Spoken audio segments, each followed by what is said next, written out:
information bi ngeen di gis ni moom la l'info titré à la une de son journal di wax ni le FRDS, le Front de l'opposition, ils ont vilipendé le nouveau régime à Genève ñu illustré ko par une image d'une manifestation mooy bi ngeen di gis ci photo bi. Or ci beneen photo bi ma dugal on voit nettement que l'image utilisée c'était une manifestation de 2021 boo xam ni c'était en soutien à Ousmane Sonko ñu mën ko gis ci pancarte bi ñu bind ci Sonko en avant mu tombeek période bi ñu ko arrêté en 2021.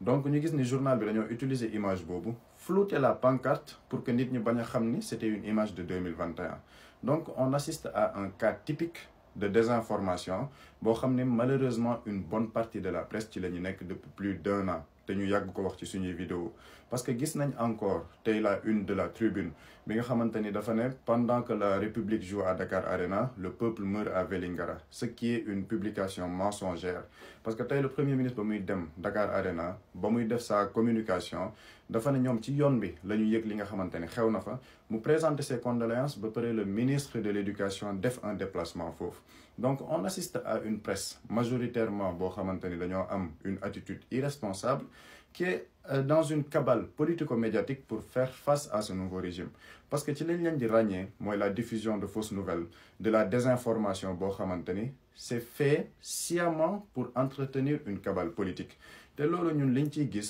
mooy on ne comprend pas la logique de l'information bi ñu gis démb ñu gis ne ADPME bi nga xamante ni day nekk agence pour le développement et l'appui des petites et moyennes entreprises ñu ne dañoo def benn fonds boo xamante ni dañ ko jagleel yenn entreprise de presse yi pour la restructuration de leur entreprise parce que dañoo nekk en difficulté. Ñun on ne trouve pas cette logique parce que pourquoi on devrait faire de la presse un secteur à part boo xamante ni day mel ni secteur boo xamante ni dañuy nekk un enfant pourri gâté dans la société sénégalaise parce que des secteurs yoo xamante ni dañoo nekk en difficulté bëri na fi les entreprises de BTP suite à l'arrêt des yenn travaux yi nekk nañ en difficulté. Le secteur de la santé am na yenn hôpitaux yoo xamante ni amuñ assez de matériel amuñ assez de place loolu c'est des secteurs yoo xamante ni soxla nañu genre appui yooyu mais on ne comprend pas pourquoi la presse bi nga xamante ni majoritairement yenn entreprises yi elles doivent de l'argent au fisc duñu fay seeni employés normalement ñu mën ci citer kaw immédiat bi nga xamante ni yoreel nañ seeni employés ay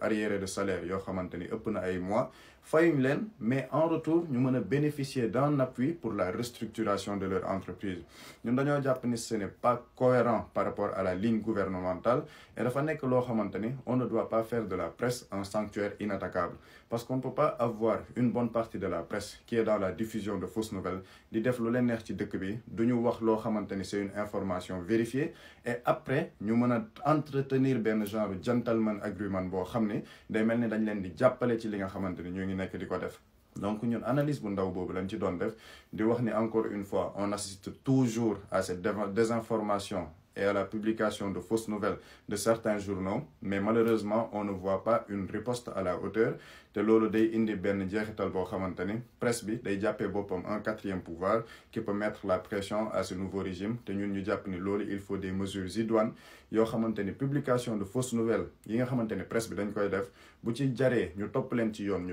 yoon parce qu'il y a la liberté d'expression mais liberté d'expression ne veut pas dire libertinage d'expression boo xamante ni da ngay wax lu dëppoowul ak yoon wala lu bu dëppoowul ak li am ci réew mi. Analyse bu ndaw boobu leen ci doon def di leen jox dig daje ci yeneen vidéo yi ñuy def incha allah.